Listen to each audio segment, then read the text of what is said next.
Alors pour désactiver cette fonction dans Acrobat, qui fait passer à la page suivante quand on clique n'importe où à côté des éléments, vous allez dans le gabarit A, qui est utilisé par les pages. Oui, le problème c'est que ça risque d'être un peu compliqué parce qu'il va falloir libérer les éléments du gabarit à un certain moment, donc faites-le sur la page 1 plutôt.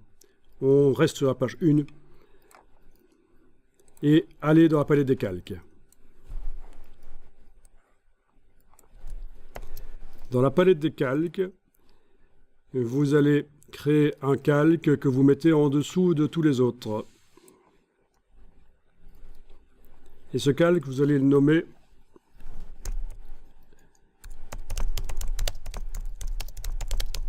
empêcher passer page suivante, un truc du genre.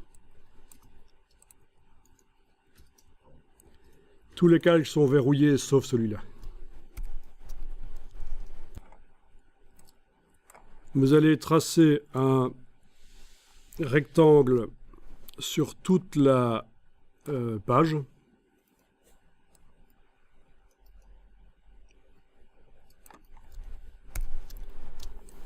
Ah, il a pris le style d'objet rouge transparent, là, dans la palette des styles d'objets, je vais lui enlever son style. Menu fenêtre, style, style d'objet. Je lui indique qu'il n'a pas de style. 100. Voilà. Il avait fait ça aussi chez vous? Non, ça dépend. C'est parce que j'ai la petite icône ici qui est devant le nom du style, en fait. Qui indique que quand je crée un bloc graphique, ça doit d'office utiliser ce style-là. Oui, je pourrais d'ailleurs le déplacer ici. Comme ça, ça me créera d'office un bloc standard quand j'utilise l'outil ici. C'est ça que ça veut dire, les petites icônes qu'on a sur le côté dans la palette des styles d'objets. Quel est le style que l'outil texte utilise quand on crée un bloc avec l'outil texte? Quel est le style que l'outil style graphique utilise quand on crée un bloc avec l'outil style graphique? En tout cas, voilà, vous avez un bouton, non, un rectangle sur toute la page. On va transformer ce rectangle en un bouton. Menu fenêtre, objet interactif, bouton et formulaire. On le transforme en bouton. Ok, je vais l'appeler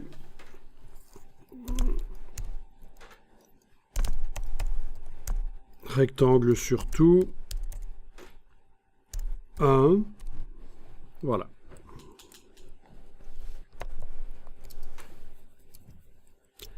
Oui, rectangle sur tout 1, voilà.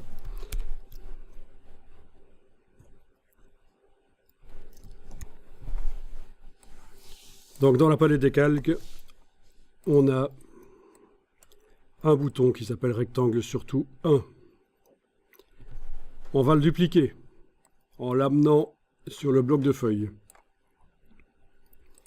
On peut le renommer.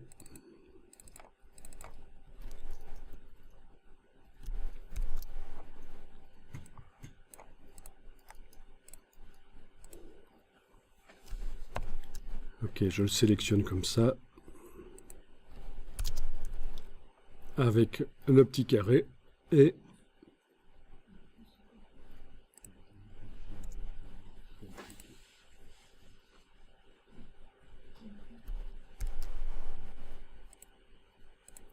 ok, c'est mis à jour.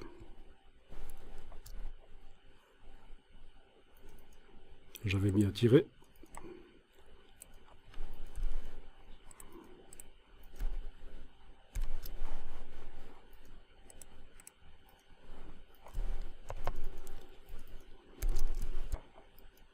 Vous sélectionnez le rectangle sur tout 2.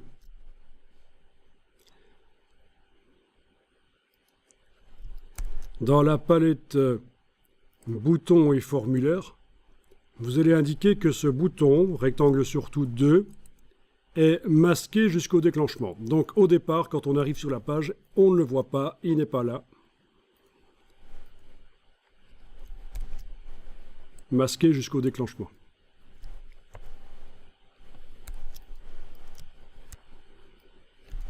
Vous allez maintenant sélectionner rectangle sur tout 1.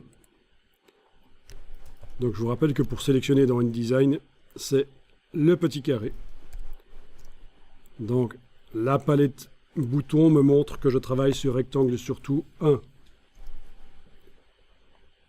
Et je vais lui mettre un script afficher, masquer les boutons.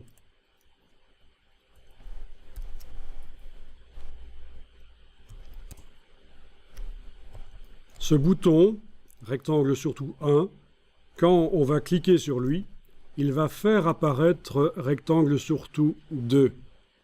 Et il va se faire disparaître lui-même. Donc voilà ce que vous devez avoir pour rectangle sur tout 1. Les actions de masquage, d'affichage de boutons, c'est afficher rectangle sur tout 2 et se masquer lui-même.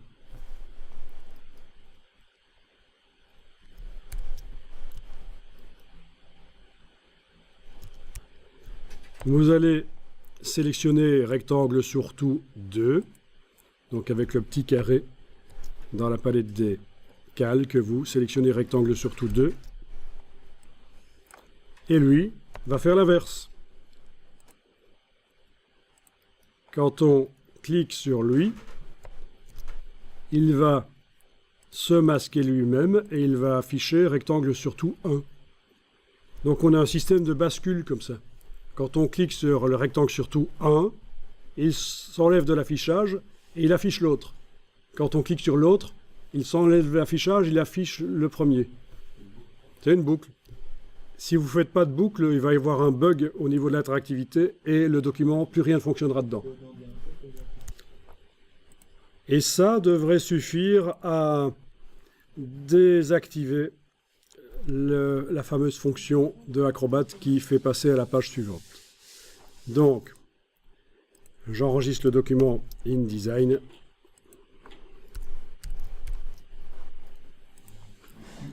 J'exporte. Toujours avec l'option afficher après exportation, ouvrir en mode plein écran.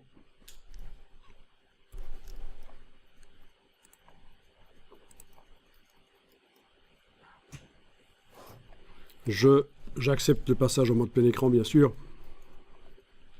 Quand je clique sur la vidéo,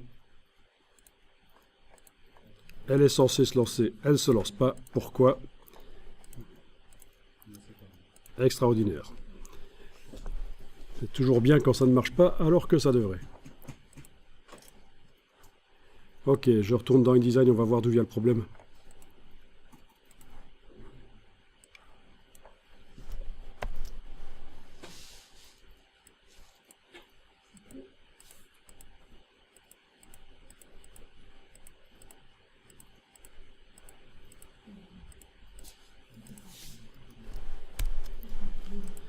Eh bien, la vidéo devrait quand même fonctionner, là. Bon, c'est pas grave, on va devoir ajouter un bouton pour lancer la vidéo.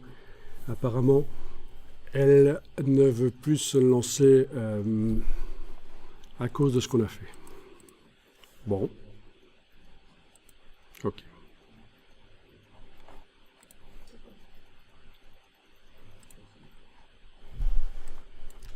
Il paraît que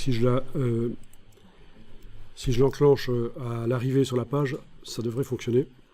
Mais on a dit que ce n'est pas l'idéal.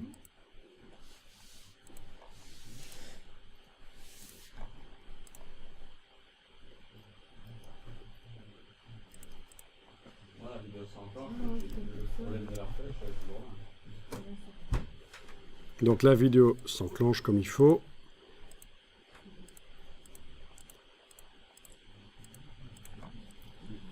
Mais on n'y a pas accès, on n'arrive même pas à mettre en pause. Donc pour la vidéo, il va falloir ruser un peu et jouer avec des boutons externes sans doute.